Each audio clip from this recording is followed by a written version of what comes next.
Hi అండి, నేను మీ మా చలపతి. మనందరి కోసం కిచెన్ టిప్స్ అయితే తీసుకొచ్చాను చూడండి. తగ్గు ఎక్కువ వస్తూ ఉంటుంది కదా, అలాంటి వారికి ఇది చూడండి. మేమైతే ఇలాగే ఇట్లే చేసేది. కొన్ని లవంగాలు తీసుకొనేసి దాంట్లోకి కొన్ని యాలకులు తీసుకున్నాలా, రెండు మిక్స్ చేసుకొని బాగా దంచుకోనాల. ఇది బాగా నున్నగా పౌడర్ చేసేసుకొనేసి ఒక బౌల్లో వేసేసుకోనాలా. చూడండి, వేసుకొనేసి ఇది కొద్దిగా రోజును పొద్దున్నే లేచి దీన్ని పరిగెడుపునే పనుకునేటప్పుడు అన్నం తిన్న తర్వాత ఇది ఒక స్పూన్లో వేసేసుకొనేసి కొద్దిగా తేనె వేసుకోనాల. దీంట్లోకి తేనె కలుపుకొని వేసేస్తే మనము బాగుంటుంది. రోజు అంతే ఇట్లా చేస్తూ ఉంటే మనము ఎలాంటి తగ్గైనా కూడా తొందరగా వెళ్ళిపోతుంది. నాకు కూడా అంతే తగ్గొచ్చింది. ఇప్పుడు నేను ఇదే చేస్తూ ఉన్నాను, నాకైతే బాగా తొందరగా తగ్గిపోయింది. ఆయుర్వేదిక్ డాక్టర్ కూడా ఇట్లా చెప్తున్నారు, లవంగాలు ఇట్లా తేనెలో తినండి అని చెప్పేసి. చూసారు కదా, ఇట్లా తినేసేది అయిపోయింది. ఇంకా మాయిశ్చరైజర్ అయినా లేదంటే డెటాల్ అయినా ఏదైనా కానీ మనం ఇట్లా ఒత్తేస్తూ ఉంటాం కదా, ఎక్కువ అయితే వచ్చేస్తూ ఉంటుంది, వేస్ట్ అవుతుంది డబ్బులు పెట్టినది ఊరికనే. అందుకోసము కొద్దిగా వేసుకున్నా కూడా చాలు కదా మనకి. చూడండి, ఎక్కువ వచ్చేసి వేస్ట్ అయిపోతూ ఉంటుంది. మాయిశ్చరైజర్ అయినా లేదంటే ఇవన్నీ డెటాల్స్ ఏదైనా కానీ ఇట్లా మనం నొక్కేస్తే వెళ్ళిపోతుంది కదా. ఇలాంటిది ఒకటి రబ్బర్ బ్యాండ్ తీసుకొనేసి దానికి వేసేస్తే కొద్దిగానే వస్తుంది. చూడండి, ఇప్పుడైతే ఎంత కావాలో అంతే వస్తుంది, లేదంటే ఎక్కువ వచ్చేసి అంతా వేస్ట్ అయిపోతూ ఉంటుంది. ఇలా ట్రై చేస్తే మనకి బాగా యూజ్ అవుతుంది. ఇంకా కొద్ది రోజులైతే వస్తుంది తొందరగా అయిపోకుండా. ఇంకా ఎక్స్పైర్ అయిపోయిన ట్యాబ్లెట్ ఉంటాయి కదా, ఈ ఎక్స్పైర్ అయిపోయిన ట్యాబ్లెట్ తీసుకొనేసి ఒక రెండు తీసుకొనేసి ఇట్లా దంచేసుకోనాలా. ఇది ఎందుకు దంచుతానంటే చూడండి, మనకి కాళ్ళు ఉంటాయి కదా, ఏళ్ళ మధ్యలో అంతా పేర్లింటుంది, మంట వచ్చేస్తూ ఉంటుంది, చర్మం అంతా పీకిపోతూ ఉంటుంది, ఇదంతా పేలిపోయేసి రక్తాలు వచ్చేస్తూ ఉంటాయి. అందుకోసమే ఈ చేతుల వేడిలో అయినా కాళ్ళ వేడిలో అయినా ఇట్లంతా ఇవి దంచుకొనేసేసి ఎక్స్పైర్ అయిపోయిన ట్యాబ్లెట్స్ పౌడర్ చేసుకున్నాలో ఒక గిన్నెలో వేసేసుకొనేసి దాంట్లోకి కొద్దిగా కొబ్బరి నూనె వేసుకోనాలా. కొబ్బరి నూనె వేసుకొనేసి బాగా మిక్స్ చేసుకొనేసి మనము పనుకునేటప్పుడు ఇది దీనికంతా ఇట్లా పెట్టుకొనేసి పనుకొనేస్తే చూడండి బాగా వెళ్ళిపోతుంది, అదంతా తొందరగా వెళ్ళిపోతుంది మనకి. ట్యాబ్లెట్లు ఎక్స్పైర్ అయిపోయిండే పడేయకుండా ఇలా ట్రై చేయొచ్చు. నువ్వు చూసారు కదా, ఇట్లయితే పెట్టేసుకొనొచ్చు. మనకి మంచి యూస్ఫుల్ టిప్స్. లేదంటే అట్లే అన్నీ దంచుకొనేసి మనము చెట్లకైనా వేసేయచ్చు. గూడ్లు పురుగులు చీడ ఏమి రాకుండా ఉంటుంది. ప్రతి ఒక్క తానికి వస్తుంటాయి, చీమలు ఉంటే చీమలకి వేసేయచ్చు పొడి వచ్చేసేసి. ఇంకా నిమ్మకాయ ఉంటుంది కదా, పెద్ద సైజు నిమ్మకాయలు ఉంటాయి, మనకు కొద్దిగానే కావాల్సి వస్తుంది. ఇంకా ఉండేదంతా అట్లే పెట్టేసి గాలాడితే అంతా చెడిపోతుంది కదా ఈ నిమ్మకాయ. ఇప్పుడే ఒక కాయ వచ్చేసి 10 రూపాయలు అట్లా తీసుకుంటారు, 5 రూపాయలు 10 రూపాయలు అట్లా. అందుకే ఒకటి ఇది టూత్ పిక్ ఉంటుంది కదా, టూత్ పిక్ పుల్ల ఇది తీసుకొనేసి దీన్ని గుచ్చేసుకునేలా.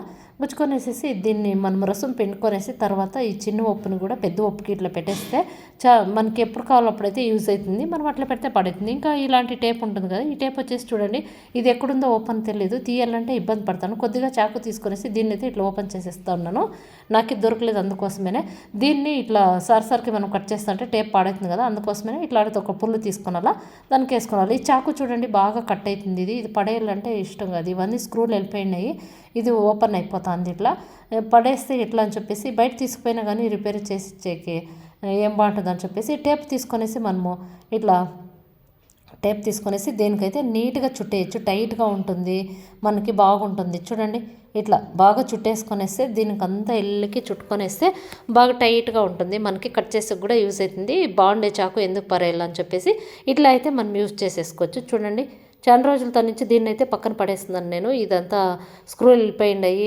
చేతికంతా గుచ్చుకుంటుంది, ఇది పక్కన వెళ్ళిపోతా ఉండాయి అని చెప్పేసి పక్కన పెట్టేస్తున్నాను. తర్వాత ఇదైతే నాకు ఈ టిప్పు గుర్తుకైతే వచ్చింది, అందుకోసమే దీన్ని అయితే ఇట్లా చేసేస్తాను. చూడండి, ఇప్పుడు చేతికి కూడా నీళ్ళు తగిలినా కూడా అదేం పాడవదు, చాలా బాగుంటుంది. మంచి యూస్ఫుల్ టిప్స్ చూస్తారు కదా, ఇట్లా ట్రై చేయండి. తర్వాత ఆ పుల్లు తీసుకొనేసి ఈ టేప్ కట్లే పెట్టేసి మనం అట్లే దీనికి చుట్టేస్తే ఎప్పటికప్పుడు తీసేసుకోవచ్చు. చూస్తారు ఇవి. ఇంకా వాటర్ క్యాన్ ఉంటుంది కదా, ఈ వాటర్ క్యాన్ తీసేసుకొనేసి ఇట్లా సెంటర్లోకి అయితే కట్ చేసుకున్నా. సెంటర్లో కట్ చేసుకొనేసి దీంట్లోకి అయితే భీమ్ వేసేసుకుందాం మనం. ఇప్పుడు భీమ్ వేసుకొనేసి చూడండి, ఇన్ని భీము ఇంకా చిన్నగా కూడా కట్ చేసుకొనొచ్చు మీరు. భీమ్ తీసుకొనేసి ఇట్లా చాకులు కత్తిరలు అన్ని దీంట్లో పెట్టేస్తే బాగా చార్పు ఉంటాయి, కిలుము రాకుండా ఉంటాయి, చాలా బాగుంటాయి, బాగా కట్ అవుతాయి ఇవి. ఇట్లా పెట్టేసుకొనొచ్చు భీమ్లో. తర్వాత వాడిన తర్వాత పెట్టేసుకోవచ్చు. చూడండి, మా ఇంటి దగ్గర అయితే ఇది ఇట్లా తేనె పెట్టింది, ఒరిజినల్ తేనె అండి. నేను ఎప్పుడు చూడలేదు ఇట్లా తేనె అయితే. నేను ఎప్పుడు బయట కొనుక్కొచ్చేది, నేను ఎప్పుడు సెల్లుల్లో అట్లంతా సినిమాల్లో టీవీలో అట్లంతా చూస్తూ ఉంటాను ఇట్లా తేనె పీకేది. నేనైతే ఈరోజైతే మా షాప్ దగ్గర అయితే పెట్టింది, మా పిల్లలు అయితే తీసుకొచ్చినారు, ఎవరిన పిలుచుకొని అయితే పిక్కొని వచ్చినారు. చూసారు కదా, న్యాచురల్ తేనండి ఇది. మనం బయట తీసుకొచ్చేది అయితే ఎందుకో రెడ్గా ఉంటుంది, కానీ ఇదైతే చూసారు కదా వైట్గా ఎంత బాగుందంటే చాలా బాగుంది. చూడండి చాలా బాగుంది. ఒక కంపొక్కి పెట్టింది. కంపలు ఉంటాయి కదా చీమజాల చెట్లు, ఆ చీమజాల చెట్లలో ఇది ఒక కట్టుకు పెట్టేసింది.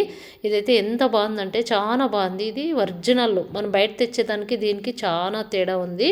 దీన్నైతే నేను అంతా తీసుకొనేసి మనకి బాగా టిప్స్లు పనికొస్తా ఉంటాయి. ఫేస్ కానీ ఫేస్ ప్యాక్లకి ప్రతి ఒక్క దానికి దగ్గు వచ్చినా కూడా మనకి యూజ్ అవుతూ ఉంటాయి ఇవన్నీని. అందుకోసమే ఇది ఇట్లయితే నేను స్టోర్ చేసి పెట్టుకొనేస్తాను. సీసాయిలో వచ్చేసి చూడండి ఇంత అయింది. ఇంకా ప్రతి ఒక్కరి ఇంట్లో కూడా తేబేలు అనేది పెట్టుకోవాలంట. మీరు కూడా అంతే తేబేలు తీసుకొని వచ్చి పెట్టేసుకోండి. ఇది గాజు తేబేలు. మనము బయట మామూలు తేబేలు చికెన్ కూడా తీసుకొని పెట్టేసుకోవచ్చు. మనము తేబేలు తెచ్చుకున్నప్పుడు బొమ్మ తేబేలైనా ఏదైనా కానీ పర్వాలేదు, నీళ్ళు పోసి పెట్టాలి. అట్లే మాత్రం పెట్టకూడదంట. నీళ్ళు పోసేసి ఒక ₹2 కాయిన్లైనా ₹2 కాయిన్లైనా పెట్టేసి, లక్ష్మీదేవి నీళ్ళలో ఉంటే చాలా మంచిదంట కదా, దీనికి పసుపు కుంకుమ పెట్టేసి ఒక గిన్నె తీసుకొనేసి, మనకి స్టీల్ గిన్నె అయినా పర్వాలేదు, గాజు గిన్నె అయినా పర్వాలేదు, ఏదైనా పర్వాలేదు, ఇట్లా గిన్నె తీసుకొని దాంట్లో నీళ్ళు పెట్టేసి ఇట్లా పెట్టేయచ్చు. చూడండి ఇది 2 గాజుతే కాబట్టి ఇది బాగా కనిపిస్తూ ఉండలేదు.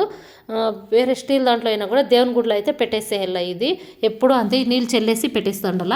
ఇంకా ఇవి వచ్చేసి బియ్యం తీసుకున్నాల. బియ్యం తీసేసుకొనేసి 2 సార్లు బాగా కడిగి చెల్లేసుకున్నాల. ఇవి 2 సార్లు కడిగేసి చెల్లేసుకుంటే ఈ నీళ్ళు ఏంటికి పనికొస్తాయంటే, మనకి ఆడవాళ్ళకి హీట్ ఎక్కువైపోయినా కానీ కొంతమందికి వైట్ డిశ్చార్జ్ అవుతూ ఉంటుంది కదా, వైట్ బ్లీడింగు, అది తగ్గిపోవాలంటే చూడండి ఇది మంచి టిప్స్, బాగా పనిచేస్తుంది. మీరు కూడా అంతే ఈ టిప్స్ని యూజ్ చేసుకోండి. బాగా నానబెట్టేసి బియ్యం కడిగి 2 సార్లు కడిగి చెల్లేయాల. 3వసారికి నీళ్ళు పోసి నానబెట్టేసి ఈ నీళ్ళు తీసేసుకున్నాల. మనము రోజు మనం పొద్దున్నే పరిగెడుపుని తీసుకొనేసంటే ఒక 15 రోజులు తాగితే మనకి వైట్ డిశ్చార్జ్ అనేది తగ్గిపోతుంది. ఈ ప్రాబ్లం ఉండే వాళ్ళైతే ఇట్లా చేయొచ్చు. మనము అట్లే నీళ్ళు అలాగైనా తాగేయచ్చు, లేదంటే కొద్దిగా చక్కెర వేసుకొనేసి బాగా మిక్స్ చేసుకొనేసి తాగొచ్చు. చూడండి ఇట్లా మిక్స్ చేసుకొనేసి ఒక 15 రోజులు ఇట్లా తాగుతా అంటే మనకి వైట్ బ్లీడింగ్ అయితే ఉంటుంది కదా, వాళ్ళు బాధపడే వాళ్ళైతే దీన్ని తాగుతూ ఉంటే బాగా తగ్గిపోతుంది. ట్రై చేసి చూడండి. ఎన్నో హాస్పిటల్కి డబ్బులు ఖర్చు పెడతా ఉంటాం కదా, ఇట్లా ఖర్చు లేకుండా ఇంట్లోనే చూసుకోవచ్చు. ఇంకా దోసపిండి వేసింటాం కదా నైట్లో, ఇది ఇంతకు వేసింటాము మనం అట్లే పెట్టేసి ఇదంతా పైనకంతా ఉబ్బేస్తుంది కదా, అందుకోసమే ఒక గ్లాస్ తీసుకొనాల, పెద్దది గ్లాస్ తీసుకొని దీనికైతే బొర్రలో వేసేసేయాల. మనము నైట్లో దోసపిండి వేసిన తర్వాత మిక్సీకి వేసి పెడతాం కదా, గ్రైండర్కో మిక్సీకో అట్లా, తర్వాత ఒక ప్లేట్ మూసేసి పెట్టేసేయాల. ఇంకా పొద్దున్నే తీసేసుకుంటే చూడండి ఇదైతే ఇట్లా గ్లాస్ ఉండేదానికోసము అది అట్లే ఉబ్బింది. చూడండి గ్లాస్ ఉబ్బిందే కానీ పిండి పైనకి రాకుండా ఉంది, అక్కడ దాకా వచ్చేసింది. చూడండి ముక్కలకైతే వచ్చింది, అది ఫస్ట్ హాఫ్ కొనింది. ఇలా చేస్తే మనకి దోసపిండి అనేది పాడవకుండా ఉబ్బిపోకుండా అంత పొంగిపోకున్నట్లు ఉంటుంది. ఇలా అయితే ట్రై చేయండి మీరు కూడా అంతేనే, చాలా మంచి టిప్స్ ఇది. చూడండి లేదంటే అంతా పొంగొచ్చేస్తుంది, అంతా కిందకైతే చెల్లిపోతూ ఉంటుంది. అట్లా కాకుండా ఇట్లా మధ్యలో ఒకటి గ్లాస్ తీసుకొని పెద్ద గ్లాసు బోర్లా వేసేస్తే అది బయటకు పొంగకుండా అట్లే ఉంటుంది. మంచి టిప్స్ ఇది, ప్రతి ఒక్కరికి ఇంట్లో ఆడవాళ్ళకి పనికొచ్చే టిప్స్ ఇది. చూడండి ఎంత బాగా ఇదైతే బాగా ఉబ్బింది దోసపిండి, గ్లాస్ ఉండేదానికి అట్లే ఉంది. ఇంకా దోసపిండి మిగిలిపోయి ఉంటుంది కదా మనకి, కొంతమంది ఇంట్లో అయితే ఫ్రిడ్జ్ ఉండలేదు, కొంతమందికి ఫ్రిడ్జ్ ఉన్నా కూడా ప్లేస్ ఉండలేదు పెట్టాలంటే, సాయంత్రంకి వేసుకుందాము అనుకుంటే ఇదంతా పులుపు వచ్చేస్తూ ఉంటుంది కదా, అందుకోసమే పులుపు రాకుండా చూడండి. కానీ మనము ఉప్పు సోడా వేయకూడదు, ఖాళీ దోసపిండి మాత్రమే ఉండాలా. ఉప్పు సోడా వేసి పెడితే పులుపు అనేది వచ్చేస్తుంది ఎక్కడ పెట్టినా కూడాను. ఇది ఒక తట్ట తీసుకొనేసి, బేషన్ అయినా తట్ట అయినా తీసుకొనేసి నీళ్ళు పెట్టేసుకునాలా. నీళ్ళలోకి దోసపిండి పెట్టేస్తే చూడండి పొద్దున్నేకైనా కూడా దోశలు వేసుకుంటే పులుపు అనేది రావు, మనము ఫ్రిడ్జ్లో పెట్టుకుండా బయట పెట్టుకున్నా కూడాను. ఇలా ట్రై చేయండి మీరు కూడా అంతేనే. ఇంకా వచ్చేసి ఇది గాజులు ఇట్లా మనము బాక్స్లో పెట్టేసుకుంటా ఉంటాము, అన్నీ మిక్స్ అయిపోతూ ఉంటాయి. తొందరగా తీసుకున్నాలంటే ఎక్కడైనా పెళ్ళిళ్ళకి ఫంక్షన్లకి అట్లంతా పార్టీలకి ఎక్కడైనా గుడికి వెళ్ళినప్పుడు శారీకి అట్లంతా మ్యాచింగ్ తీసుకుంటా ఉంటాం కదా, అవి తీసుకున్నాలంటే అక్కడ ఇక్కడ మిక్స్ అయిపోయింటే అందుకోసమే ఇలాంటిది ఒక బాటిల్ తీసుకునాలా. వాటర్ బాటిల్ తీసుకొనేసి ఇట్లంతా మనము సెంటర్లోకి కట్ చేసుకోనాలా, నిలువున కట్ చేసుకొనేస్తే చూడండి ఇట్లా ఓపెన్ అయిపోతుంది. ఇది ఓపెన్ అయిపోతే ఇంకా తర్వాత వచ్చేసి ఈ గాజులు తీసుకొని ఎన్ని గాజులైనా కూడా పెట్టేసుకోవచ్చు. ఇంకా 2 లీటర్లది బాటిల్ అయితే ఇంకా ఎన్ని గాజులు కూడా పడుతుంది, ఇదే 5-6 డజన్లు అట్లా పడుతుంది. ఇట్లా మనం సెట్ తీసుకొనేసేసి అన్నీ ఇట్లా పెట్టేసుకొనేస్తే యా సెట్ కావాలో పై నుంచి అయితే తీసేసుకొని పక్కన తీసుకొని పెట్టుకొనొచ్చు. పగలు కూడా పగిలిపోవు, గాజులు ఇట్లా పెడితే దుమ్ము కూడా నిండుకోవు, చాలా కొద్దిగా అట్లే ఉంటాయి. బయట పెడితే దుమ్ము అనేది పడతాయి. ఈ వీడియో నచ్చితే లైక్ చేయండి, షేర్ చేయండి, సబ్స్క్రైబ్ చేయండి.